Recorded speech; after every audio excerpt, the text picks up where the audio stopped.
Jaya Radha Madhava Punya Bihari.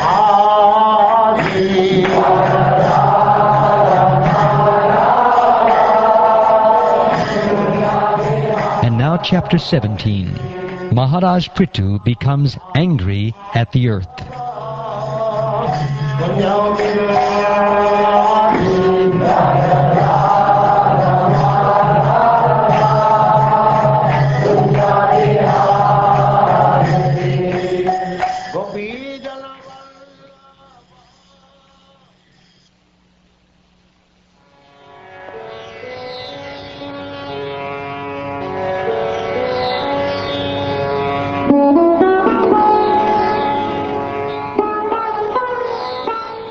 The great sage Maitreya continued, "In this way, the reciters who were glorifying Maharaj Prithu readily described his qualities and chivalrous activities. At the end, Maharaj Prithu offered them various presentations with all due respect and worshipped them adequately. King Prithu, thus satisfied, and offered all respects to all the leaders of the Brahmins and other castes, to his servants, to his ministers, and to the priests, citizens, general countrymen, people from other communities, admirers, and others, and thus they all became happy."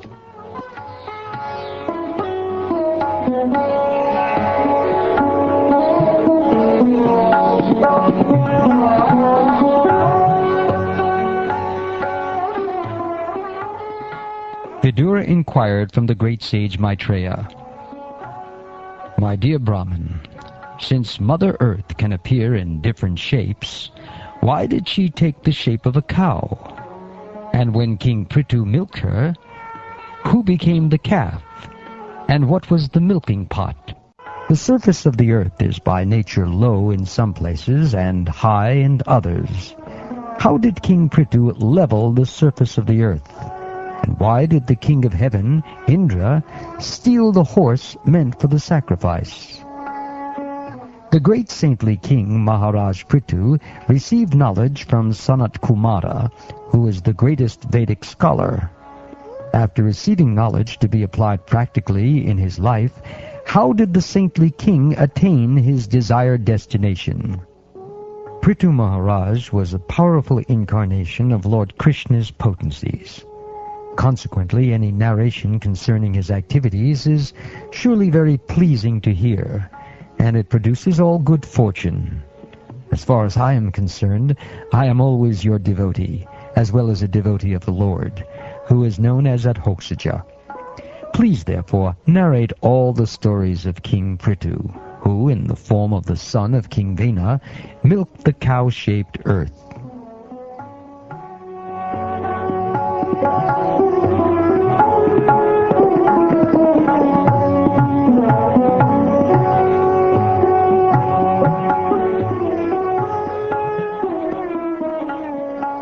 Sutta Goswami continued, "When Vidura became inspired to hear of the activities of Lord Krishna in his various incarnations, Maitreya, also being inspired and being very pleased with Vidura, began to praise him. Then Maitreya spoke as follows. My dear Vidura, at the time King Prithu was enthroned by the great sages and Brahmins and declared to be the protector of the citizens, there was a scarcity of food grains. The citizens actually became skinny due to starvation. Therefore they came before the king and informed him of their real situation. One of them said, Dear king, just as a tree with a fire burning in the hollow of the trunk gradually dries up, we are drying up due to the fire of hunger in our stomachs. You are the protector of surrendered souls, and you have been appointed to give employment to us. Therefore, we have all come to you for protection. You are not only a king, but the incarnation of God as well. Indeed, you are the king of all kings. You can give us all kinds of occupational engagements, for you're the master of our livelihood. Therefore, O King of all kings, please arrange to satisfy our hunger by the proper distribution of food grains.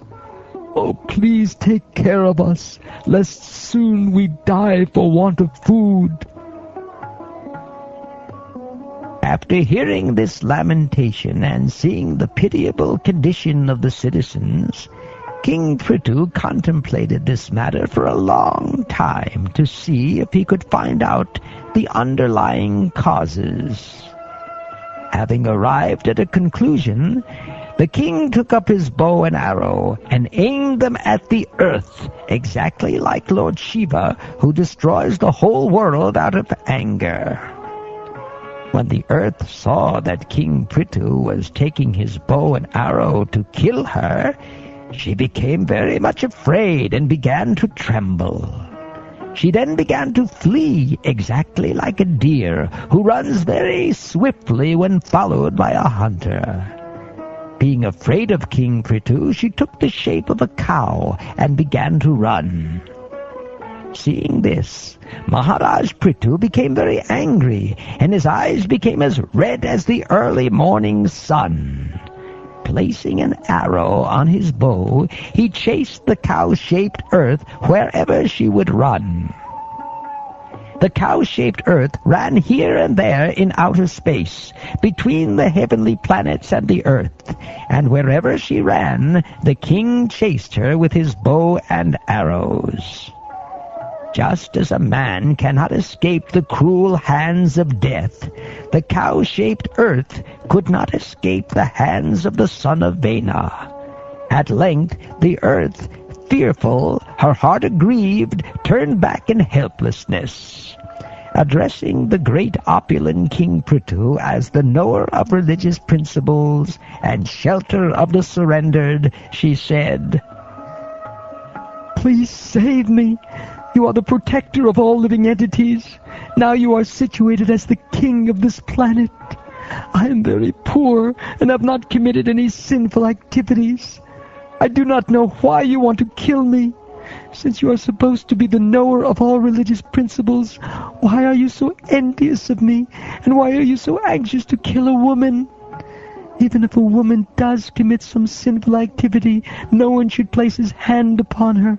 And what to speak of you, dear king, who are so merciful? You are a protector, and you are affectionate to the poor. Oh, my dear king, I am just like a strong boat, and all the paraphernalia of the world is standing upon me. If you break me to pieces, how can you protect yourself and your subjects from drowning? King Prithu replied to the earthly planet, My dear earth, you have disobeyed my orders and rulings.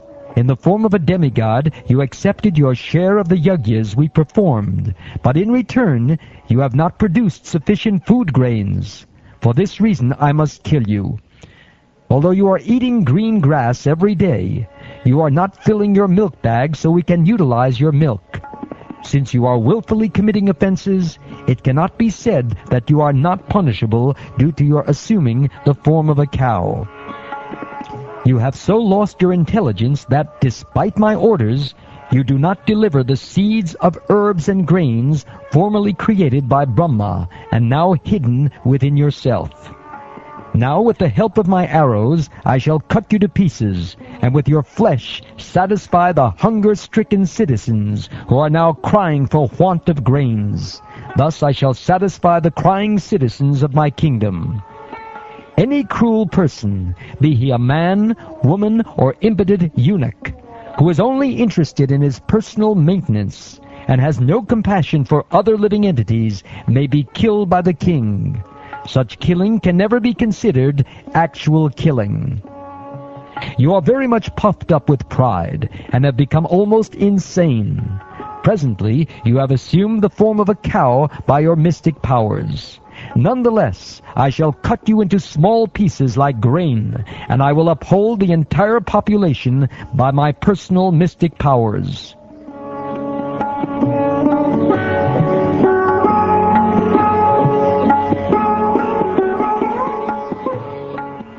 At this time, Prithu Maharaj became exactly like Yamaraj, and his whole body appeared very angry.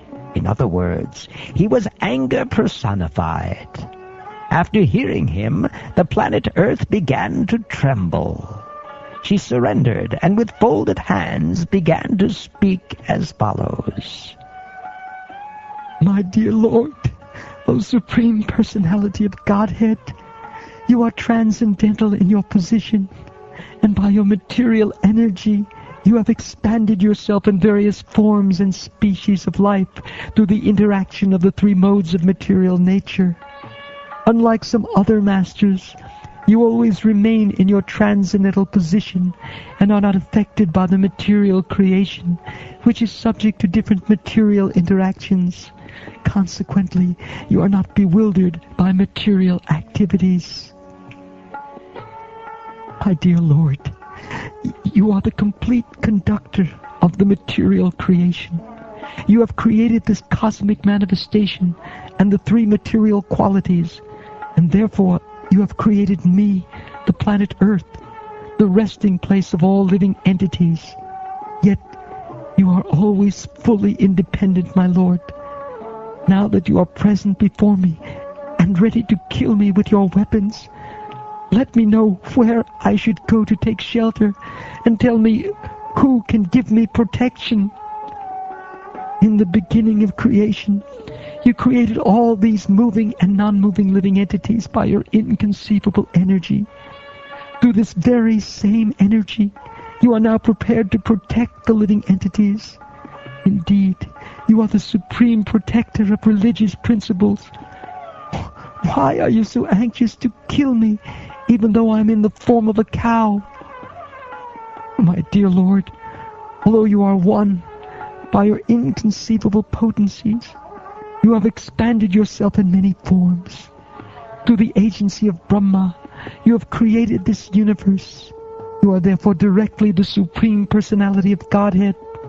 Those who are not sufficiently experienced cannot understand your transcendental activities because these persons are covered by your illusory energy.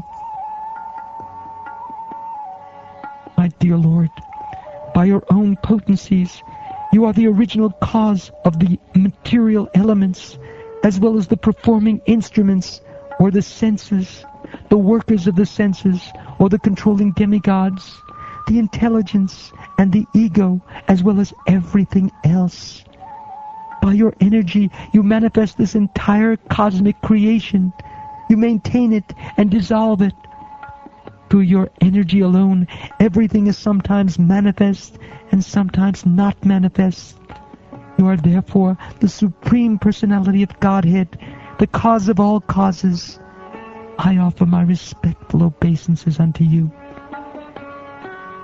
My dear Lord, you are always unborn. Once in the form of the original boar, you rescued me from the waters in the bottom of the universe. Through your own energy, you created all the physical elements, the senses, and the heart for the maintenance of the world.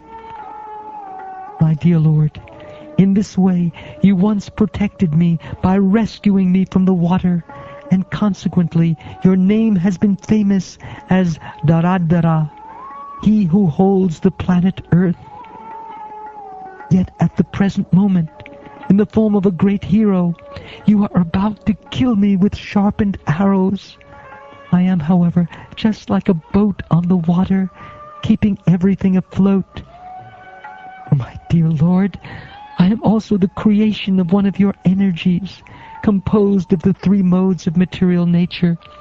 Consequently, I am bewildered by your activities. Even the activities of your devotees cannot be understood, and what to speak of your pastimes. Thus, everything appears to us to be contradictory and wonderful.